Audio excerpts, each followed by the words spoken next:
దేవుని వాగ్దానము ఇది నాన్న లూకాసు వార్త 12వ అధ్యాయము 7వ వచనము 2వ లైను.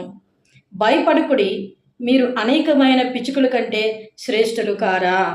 హల్లెలూయా. ప్రభు అయిన యేసుక్రీస్తు వారు సెలవిస్తున్న మాట ఇది. మీరు ఏ విషయంలో భయపడుతున్నారు? భయపడకండి. పిచ్చుకలను చూడండి ఎలాగా అవి పోషింపబడతాయో. వాటికంటే మీరు చాలా శ్రేష్టమైనటువంటి వారు.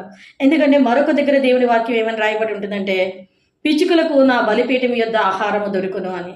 కనుక పిచ్చుకల కంటే మీరు శ్రేష్టమైన వారు.